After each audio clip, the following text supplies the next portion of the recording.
تعالیٰ اس کو رزق دیتا ہے، دولت کے دروازے اس کے لیے کھولتا ہے، اس کو جاہ و منصب ملتا ہے، اور یہ اللہ تعالیٰ اس کو جاہ و منصب دے کے، دولت دے کے، اس کو پیسہ روپیہ دے کے اس کی آزمائش کرتا ہے، لیکن اس کو آزمائش نہیں سمجھتا۔ فَيَقُولُ وہ کہتا ہے ربی اکرمن، میرے رب نے مجھے عزت دی ہے، وہ اس کو عزت سمجھ لیتا اور کہتا ہے کہ میں اللہ کا محبوب ہوں، مجھے اللہ پسند کرتا ہے تو اس لیے مجھے دولت دی ہے، ورنہ میں غربت کی چکی میں پس رہا ہوتا۔ وہ دولت کو جو ہے وہ عزت سمجھتا، حالانکہ اللہ نے بطور آزمائش اس کو دولت دی ہے۔ جب کسی بندے کو پوچھا جائے گا اللہ کیا حال ہے، تو اگر اس کے پاس دولت کے انبار وہ کہتا ہے بڑا فضل ہے اللہ کا۔ اچھا کیا فضل ہے اللہ کا؟ تو تہجد کی نماز بھی پڑھنے لگ گئے؟ نہیں، میں تو 5 بھی نہیں پڑھتا۔ اچھا کیا فضل ہے کہ اللہ نے مجھے یہ کرم کر دیا کہ میری زبان پہ جھوٹ نہیں آتا؟ نہیں، میں تو صبح شام جھوٹ بولتا ہوں، ٹیکس بھی چوری کرتا ہوں، میں سب کچھ کرتا ہوں، تو پھر کیا فضل ہے؟ کہتا مجھے دولت دے دی۔ تو یہ انسان کی فطرت ہے کہ دولت جو مل جائے اس کو تو اس کو فضل الہی سمجھتا ہے، وہ ناجائز طریقے سے ملے تو اس کو بھی فضل سمجھتا ہے۔ کبھی آپ نے دیکھا ہوگا کہ سراسر کمائی حرام کی ہے، ناجائز فروشی کے ساتھ، رشوت کے ساتھ اور کیا کیا دھندے کے ساتھ اس نے جو ہے وہ دولت کمائی، اور عالی نسل کوٹھی بنا کے اوپر لکھ دیا ھذا من فضل ربی، یہ میرے رب کا فضل ہے۔ حالانکہ یہ تو قہر تھا، آزمائش کی اس کے اوپر، لیکن وہ شیطان نے اس کو جس راستے پہ لگایا اور شیطانی دھندے کے ساتھ اس نے دولت کمائی، اس کو بھی یہ فضل ربی قرار دے رہا ہے اور سمجھتا ہے کہ واقعی میں رب کا فضل ہے۔ نہیں، اللہ فرماتا ہے ایسا نہیں ہے، یہ اس کی کیا فکری ہے۔ فضل یہ نہیں ہے کہ کسی کو دولت دے دی جائے، فضل یہ ہے کسی کو تہجد کے سجدوں کی توفیق دے دی جائے، فضل یہ ہے کسی کے سینے کے اندر ایمان کا چراغاں رکھ دیا جائے، فضل یہ ہے کہ کوئی شخص جھوٹ بولنا چاہے بھی ایک غیبی طاقت زبان کو پکڑ لے، میرے بندے تو محمد ربی کا نوکر ہے اور محمد ربی صادق بھی تھا، امین بھی تھا، تو جھوٹ بولنا اچھا لگتا ہے، تو وہ جھوٹ بولنا چاہے بھی کہ نہ بول سکے۔ یہ ہے رب کا فضل، یہ ہے رب کی کرم نوازی، اور یہ ہے رب کے رحم کا انداز۔ لیکن انسان کی کچھ فکری ہے، اللہ آزماتا ہے اس کو دولت دے گی، حالانکہ دولت کی آزمائش بہت ڈرنی آزمائش ہے۔ حضرت عبداللہ ابن مبارک کہتے ہیں ہمیں غربت سے بھی آزمایا گیا اور دولت سے بھی آزمایا گیا۔ غربت کی آزمائش میں تو ہم پورے نکلے، لیکن دولت کی آزمائش میں ہم پورے نہ نکل سکے۔ یہ آزمائش زیادہ سخت آزمائش ہے، لیکن فیقول بندہ کہتا ہے ربی اکرمن، میرے رب نے مجھے عزت دے دی، کوئی عہدہ مل جائے، کوئی شان و شوکت دنیا کی مل جائے، چاہے وہ اس کا ذریعہ کوئی بھی ہو، بتا کہتا ہے فلاں پہ بڑائی اللہ کا فضل ہو گیا، یا ایک معمولی شخص تھا گلی سے نکلا، آپ دیکھو جو ہے وہ وزارت کا قلم دان تھامے ہوئے ہے، بڑا فضل ہوا۔ کیا فضل ہوا اس کے اوپر کہ اس نے جائز ناجائز ہر راستہ جو ہے وہ اختیار کیا اور رب کو قدم قدم پہ ناراض کیا، اور ہم اس کو فضل کرتا رہے۔ کہا فضل نہیں ہے، یہ ڈاٹی آزمائش ہے۔ لیکن انسان کی کج فکری ہے، وہ اس کو فضل کہہ رہا ہے۔ اچھا ایک اور انسان کی کج فکری دیکھیے، اما اذا مبتلاه فقدر علیہ رزقہ فیقول ربی اہانن، اور اگر اللہ آزمائے اس کا رزق اس پر تنگ کر دے، فیقول تو پھر کہتا ربی اہانن، میرے رب نے تو مجھے خار کر دیا، میرے رب نے تو مجھے ذلیل کر کے رکھ دیا۔ یہ فطرت ہے انسان کی کہ اس کو تھوڑی سی سختی ملے، دولت کے انبار جو تیزی کے ساتھ آئے تھوڑا سا کم ہو جائے اور اس کو غربت کی چکی میں پیسا جائے، تو یہ بھی اس کی آزمائش کی، دولت دے کے آزمائش کی گئی کہ کیا راہ خدا میں لٹاتا ہے کہ نہیں لٹاتا، میرے راستے کے اندر اس کو خرچ کرتا ہے کہ نہیں کرتا۔ یتیم، غریب، مسکین، لاچار، مجبور، نام شبینہ کو ترستے ہوئے، بیمار کیا ان کو ڈھونڈ ڈھونڈ ان کی دہلیز پہ پہنچتا ہے کہ نہیں پہنچتا۔ ایک تو یہ آزمائش تھی، لیکن اس نے اس کو آزمائش نہیں، اس کو عزت سمجھ لیا۔ اس نے کہا کہ میرا اللہ میرے پہ راضی ہے تو تب اتنی دولت دی ہے۔ اچھا اگر دولت اللہ کی رضا کی علامت ہوتی تو فرعون دولت ماننا ہوتا، قارون کو خزانہ نہ دیا جاتا۔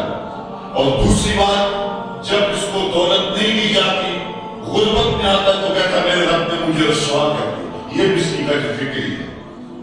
یار وہ بھی تو ہوئے ہیں کہ زمانے کے اندر ایک پھوٹی کوڑی بھی ان کے پاس تھی، اللہ اکبر، آؤ دیکھو فقر ابوذر کو سلام کرو، آؤ دیکھو فقر اویس کو سلام کرو، اچھا آج حضور کی دہلیز پہ فقر محمدی کو سلام کرو۔ یہ عزت ہے، عزت، یہ بھی آزمائش ہے۔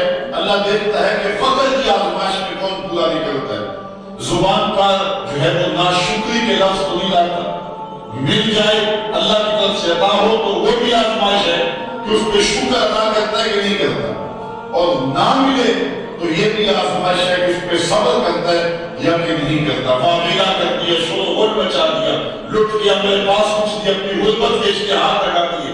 ایک شخص کا بھی ہاتھ ملاتا پھرتا ہے، اپنی غربت کی عزت کو پامال کر رہا ہے، اس امتحان میں ناکام ہو گیا۔ اب سنو اللہ کے ارشاد فرماتے ہیں، کلا بل لا تکرمون الیتیم، تم کہتے ہو کہ ہمیں دولت نہیں ملی تو رسوا کر دیا گیا، اور دولت مل گئی تو اللہ کا فضل سمجھتے ہو۔ اللہ فرماتا ہے ایسا نہیں ہے، اگر تمہیں آزمائش میں ڈالا گیا ہے تو تم اس آزمائش میں کہاں تک پورے نکلے۔ آج تمہارے اوپر جو سختی آئی ہے، آج اللہ تعالیٰ کی اگر ناراضگی ہے تو اس کا یہ سبب نہیں ہے کہ تم کو دولت نہیں دی گئی، بلکہ سبب کیا ہے، غور کیجیے۔ کلا، ایسا ہرگز نہیں، جو اس کی فکر تھی کلا سے نفی کر دی گئی، اور اس بات اس چیز کا کیا گیا، بل لا تکرمون الیتیم، تم یتیموں کو عزت نہیں دیتے۔ اصل بات یہ ہے جو بات سوچنے کی ہے۔ اب قرآن کے یہاں اسلوب دیکھیے، میں قربان جاؤں قرآن کے اسلوب پہ۔ ایسے نہیں جب اکرمہ ابو جہل کا بیٹا اسلام کے حصار میں آتا ہے تو قرآن پڑھتا ہے تو بخشش کر اٹھتا ہے اور پھر روتا ہے، کہتا ہے ھذا کلام ربی، یہ میرے رب کا کلام ہے، اور قرآن بتا رہا ہے، اس کا لہجہ بتاتا ہے۔ اسلوب دیکھیے، بات غریب کو روٹی دینے کی نہیں کی گئی، غریب کو جو ہے وہ کھانا دینے کی نہیں کی گئی، اس کو کپڑے پہنانے کی نہیں کی گئی۔ قرآن نے جو کہا ہے کلا بل لا تکرمون الیتیم، بات یہ ہے کہ تم یتیم کو عزت نہیں دیتے ہو۔ یتیم کو تم عزت کیسے دے سکتے ہو یہ تم جانتے ہو کہ اس کی تکریم کیسے کرنی۔ تمہارے پاس یتیم کو پہنانے کے لیے کپڑا نہیں ہے، اس کو دینے کے لیے روٹی نہیں ہے، لیکن تمہارے سینے میں پیار تو رکھا ہوا ہے۔ اس برہنہ یتیم کو سینے سے لگا کر کے اس کا ماتھا تو چوم سکتے ہو نا۔ رب یہ نہیں دیکھتا روٹی کس نے دی، رب یہ دیکھتا یتیم کو پیار کس نے دیا، وہ یہ دیکھتا ہے۔ کلا بل لا تکرمون الیتیم، معاملہ روٹی کا نہیں ہے، بچی ہوئی روٹی کو کتے کو بھی ڈالی جا سکتی ہے، کسی کو غریب کو دے دی تو یہ کون سا کمال ہے؟ جو دے کے بچنے کو مدرسے میں بھیج دی یہ کمال کی بات نہیں ہے۔ وہ گندگی کے ڈھیر میں جو پھینکتی تھی خراب ہو جاتی، 2 گھنٹے اور پڑی رہتی، معاملہ یہ نہیں ہے، معاملہ تکریم کا ہے۔ اب وہ بھی سوچیں، عید آ رہی ہے، مینڈکوں کی طرح نکلیں گے سماجی رہنما اور سماجی کارکن، اخباروں میں تصویریں چھپیں گی، غریب عورتیں لائن میں لگی ہوئی ہیں، غریب مرد لائن میں لگے ہوئے ہیں، اور جو ہے وہ صاحب جو ہے ایک توڑا آٹے کا، ایک تھیلا آٹے کا دے رہے ہیں، اور 10 جو ہے وہ فوٹوگرافر تصویر کھینچ رہے ہیں۔ اگلے دن 15 اخباروں کے اندر تصویریں لگی ہوئی ہیں۔ میں نے اس دن بھی کہا تھا کہ اس انداز کے ساتھ غریبوں کی غربت کا اشتہار لگانے والا سوچے کہ اس لائن میں بھی اس کی بیٹی کو کھڑا ہونا پڑے تو اس کا پھر انداز کیا ہو۔ بات یہ نہیں، بات تکریم کی ہے۔ کلا بل لا تکرمون الیتیم۔ آئیے تمہیں میں کہانی سناؤں۔ آقا کریم علیہ السلام جا رہے تھے عیدگاہ، راستے کے اندر ایک یتیم کھڑا تھا، اور آقا کریم نے کہا کہ بیٹے آج تم یہاں کھڑے ہو؟ کہا فلاں غزوے میں میرا باپ شہید ہو گیا تھا، میری ماں کا سایہ بھی میرے سر پہ نہیں ہے، لوگ اپنے گھروں میں ہیں، میں کس دہلیز پہ جاؤں؟ اچھا انتظار ہو رہا ہے، عیدگاہ میں حضور نے یتیم کو سینے سے لٹایا، گھر لے گئے اور سیدہ فاطمہ سے کہا کہ جس طرح کا لباس حسنین کو پہنایا ہے اس کو بھی پہناؤ۔ اللہ اکبر، اور اس کو کھانا کھلایا اور سب کچھ اس کی تکریم کرنے کے بعد حضور نے پھر جو ہے وہ اس کو عزت دینے کے لیے، اس کی تکریم دینے کے لیے حضور علیہ السلام نے اس کو فرمایا اما ترضی ان محمدا ابوکا، بیٹے کیا تو پسند نہیں کرتا کہ محمد تیرا باپ لگے، وعائشہ اموکا، اور عائشہ تیری ماں لگے، وفاطمہ بنت محمد اختکا، اور فاطمہ تیری باجی لگے۔ اس نے کہا یہ اعزاز مل جائے تو مجھے اور کیا چاہیے؟ کہا آج کے بعد یہ رشتے تیرے ہوئے. ایک انگلی سے حضور نے حسنین کو تھاما ہوا ہے اور دوسری انگلی سے اس کے 3 بچے کو تھاما ہوا ہے. جب حضور عیدگاہ کی طرف بڑھ رہے ہیں تو اور بچے کے اپنے ماں باپ کے ساتھ جا رہے ہیں. وہ بچہ زبان حال سے کہتا ہے تھا تو یتیم آج یتیمی کا مزہ نہیں آ گیا ہے کہ حضور کی انگلی تھام کے جا رہا. تو یتیم کی تکریم کا مسئلہ ہے, اس کو عزت نفس دینے کا مسئلہ ہے.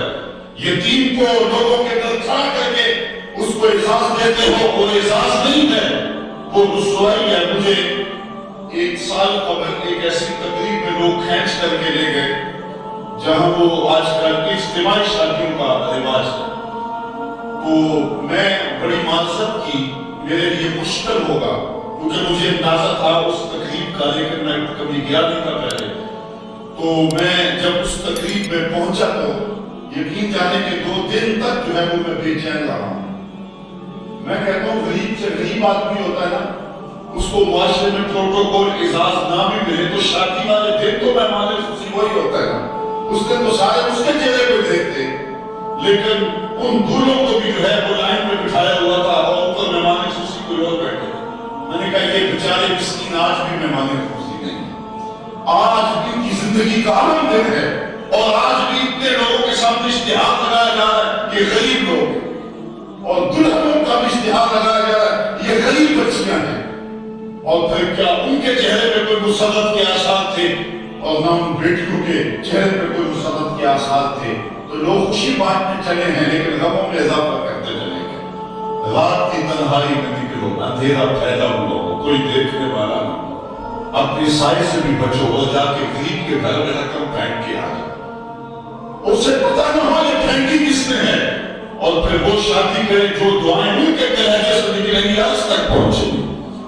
تو بات یہ ہے, بات پیسے دینے کی نہیں ہے, بات تکریم کی ہے. کلا, دیکھو قرآن کا اصول, کلا بلا تکرمون الیتیم, معاملہ یہ ہے کہ یتیم کی عزت تکریم.